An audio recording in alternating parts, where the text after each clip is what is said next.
El único objetivo de los empresarios no es ganar dinero, es ganar tiempo. El mayor error de un empresario es no delegar. ¿Qué roles deberían delegarse antes? Tienes que buscar gente más buena que tú, y si para tonto ya estás tú. Lo único que he hecho yo bien es escoger a esa gente, ¿no? El mundo está lleno de gente que no toma decisiones, macho. Es que hay muchos inútiles como directores generales. ¿Cómo pasar de autoempleado a empresario? Yo salí por el efecto del crecimiento de la compañía y porque me diversifiqué. Y entonces estaba en más sitios y necesitaba tener a alguien que hiciera el seguimiento del día a día. Audax es una compañía que puedes estar trabajando 40 horas al día y no pararías. Tienes posición en 9 países, 300 o 400 mil clientes, facturación con la complejidad de la regulación de todos los países, o sea, él podría estar trabajando 40 horas al día. Entonces, si yo solo estuviera en Audax no podría sentarme. Me siento con él, pero también me siento... Esta tarde estábamos vendiendo una compañía de compostaje. Entonces, obviamente, si solamente hiciera eso, no podía hacer lo otro. Y obviamente, pues tienes que delegar, porque si no... Al final, yo creo que una de las cosas que tiene que tener clara la gente es que el único objetivo de los empresarios no es ganar dinero, es ganar tiempo. O sea, lo único que puedes comprar con dinero es valioso, es el tiempo. Y al final, cuando tú empiezas a delegar, lo que estás es comprando tiempo de los demás para que generen para ti.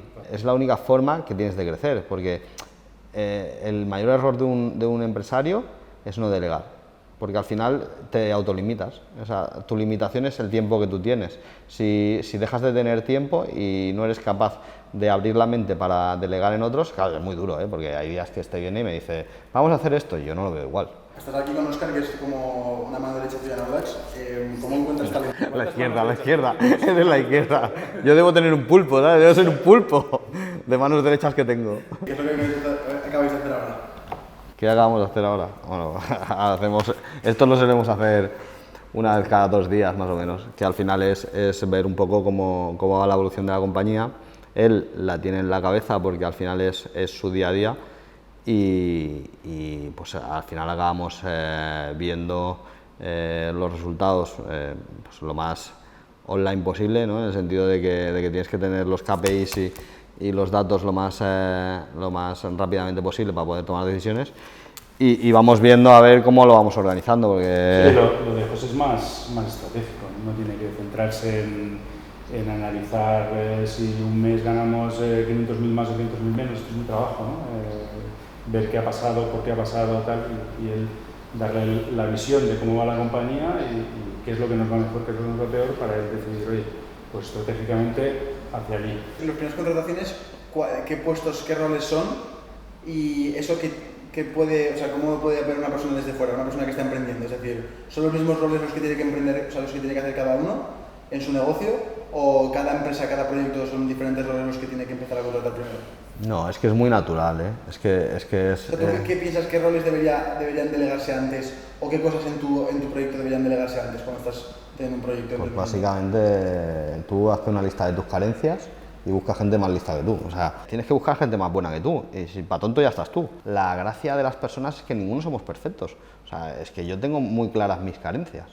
Yo soy un tío desordenado, anárquico, impulsivo, todo lo rápido que puedo ser tomando una decisión, te lo puedo organizar todo en 10 minutos. Necesito gente que me aterrice la idea. Por eso me duele tanto, ¿no?, cuando alguien se apropia del éxito, porque ni yo mismo me lo apropio. Porque yo tengo claro que yo tengo lo que tengo, porque tengo un mogollón de gente que me ha ido acompañando y lo único que he hecho yo bien es escoger a esa gente, ¿no? El problema es que hay gente que empieza a contratar a lo loco, ¿sabes? Y no entiende que yo creo que el crecimiento de una empresa se parece mucho a una escalera, ¿no?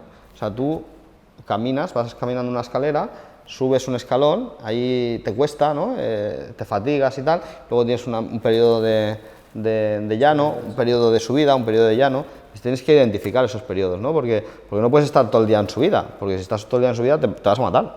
Tienes que ir descansando, ¿no? Y tienes que ir interiorizando los cambios. Entonces, la paciencia es muy importante en la empresa.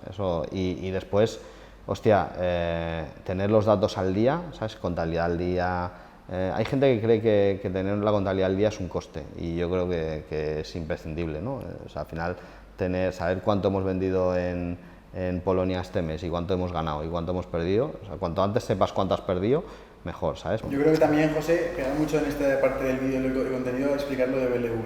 Una de las formas que tienes para autoseleccionar al personal y ver si es válido o no, el mundo está lleno de gente que no toma decisiones, macho. Nuestro grupo empresarial preferimos a gente que tome decisiones y se equivoque a gente que realmente no las tome y esté todo el día levantando la mano, oye, ¿qué hago? Oye, ¿qué hago? Es que para mí no es válido, porque si al final todo te lo voy a tener que decir yo, al final no estoy comprando tu tiempo, estás tú gastando el mío, con lo cual eso no me vale, ¿no? Una de las cosas que la gente aprende rápidamente cuando estás en cierto nivel de la estructura del grupo es que te tienes que buscar la vida, ¿no? Entonces lo decimos así coloquialmente, ¿no? Oye, BLV, búscate la vida, tío, no me vengas con chorradas ni problemas. ¿Cómo encuentras talento para delegar? Tía, pero me vas a hacer que le suba el sueldo, cabrón, ¿sabes? No, yo creo que eso se ve claro, ¿eh? O sea, yo creo que al final tú ves la persona que es capaz de hacer lo que tú quieres que haga sin tener que explicárselo. Básicamente el talento normalmente lo encuentro en casa,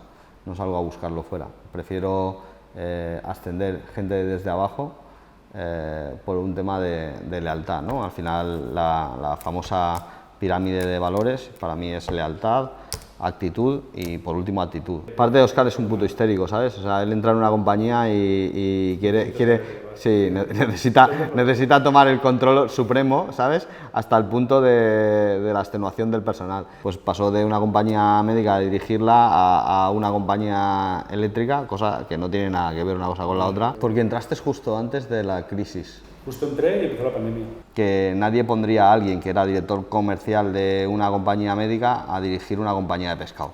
O sea, y ese punto de locura, que yo creo que me va bien y que estoy súper satisfecho con él, ha dado oportunidad a mucha gente. O sea, yo no creo en los puestos heredados. O sea, yo no creo en que si has sido director general puedas ser director general. Es que hay muchos inútiles como directores generales. Y hay mucho talento en las capas de abajo que no han podido subir porque no eran amigo de, no eran tal. Entonces aquí yo creo que, sobre todo en la casa, siempre hemos valorado mucho el talento de por sí, mucho más que lo de titulitis, ¿no? En mi caso, yo siempre le digo, ¿no?, que tengo una deuda moral con él porque yo trabajaba en el banco, tenía un equipo de 8 tíos y eso era lo que iba a ser mi vida, ¿no? Tratar de ir ascendiendo poco a poco. Una vida aburrida de farmer. Sí, no, yo no lo pasaba bien, era un negocio, llevaba empresas, era tal. Él aparece por allí en el 2010 y entonces me dice, bueno, porque él pertenecía a grandes cuentas de Bankia, ¿sabes? Y el tío venía con un traje y una corbata que yo no podía ni pagarla, ¿sabes? Y entonces viene allí y tal, dice, pero tu empresa, digo, mira, mi empresa, tengo aquí los cierres del año pasado, dice, pero si has facturado 50.000 pavos, loco. Dice, ¿y este año? Digo, bueno, este año pues llevamos una media de unos 3 millones de euros. Íbamos a acabar en unos 3 millones de euros, pero claro, era exponencial, ¿no? Porque el primer mes facturábamos 100.000, el segundo mes 200.000 y se iba agregando y claro, aquello iba creciendo a tope, ¿no? Y ya se veía que ese año facturábamos 3 millones por lo que llevábamos, pero que ya el año que viene ya nos disparábamos y pasábamos de 6, que él me decía, claro, es que como tú comprenderás en grandes cuentas, porque vino en plan vino en plan chuletilla, ¿sabes? Es que como tú comprenderás en grandes cuentas no podemos abrir cuentas a mindundis como tú, ¿sabes? Me lo quedé mirando y dije, mira chaval, no sé cómo lo ves tú, pero yo hasta 300 millones lo veo fácil. ¿Y cuando llegas a 300? Pues nada, a los 2-3 años más pasamos los 300. Pero sí que, además en aquel momento yo ya vi muy claro que íbamos a tener un problema, el típico problema este de morir de éxito, tío. ¿Un buen año, un mal año? ¿Os lo basáis en volumen de facturación, en beneficio o en sensaciones de la empresa? O sea, ¿en qué lo basáis? No, la facturación en nuestro sector, la facturación da igual. O sea, da igual, no da igual, pero... Te mato, cabrón, si la facturación da igual, te hostio. No No tiene, o sea, tiene un impacto directo. No tiene impacto, al final tú facturas en base a precio por cantidad, ¿no? Si tú tienes un volumen de energía que entregas a tus clientes por un precio de energía que te cuesta. Nosotros hacemos un pass-through, pasamos directamente el precio de energía más nuestro margen, que es un fijo sobre cada megavatio que vendemos. Nosotros lo que miramos es volumen de energía que suministramos o volumen de cartera, o bien por cartera, es lo que mis clientes consumen en un año, o bien por energía suministrada. Yo necesito que él reduzca la deuda y gane más dinero. La facturación entre tú y yo me da un poco lo mismo, pero al final que él gane dinero y que reduzca la deuda, eso va directamente al cajón del incremento del valor de la compañía, ¿no? Si la compañía sube un 20%, mi patrimonio sube un 20% en esa partida. ¿Dónde se mira lo de una empresa? Bueno, en la bolsa. O sea, buscas, te metes en el iPhone, buscas Audax. Audax y te sale. Y ahora mismo 562,5 millones de euros. Claro. Ahí está la valor, acción. aquí está el valor. Ay, perdón. Hostia, mira, las de nuestro sector. y la compañía médica hoy... A ver, que youtubers de emprendimiento, José, te enseña que su empresa en bolsa, ¿eh? Bueno, al final de eso se trata, ¿no? De que salgan muchos más, ¿no? Y que haya mucha gente con compañías en bolsa y que funcionen bien y que den beneficio y que no den sustos. Una pregunta, José, ¿cómo haces para mantenerlos motivados o con esa esencia de empresa?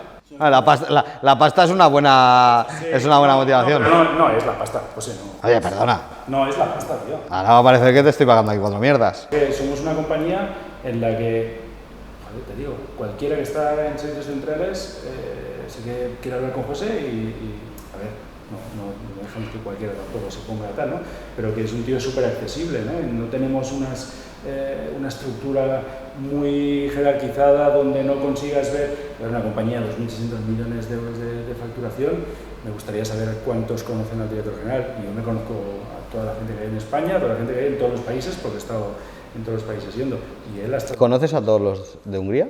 A todos los de Hungría los conozco. ¿Y has ido a todas las delegaciones de Hungría? He ido a todos, en Hungría han venido todos a servicios centrales de Hungría. La libertad de decisiones es algo muy importante, ¿verdad, para ti? Sí.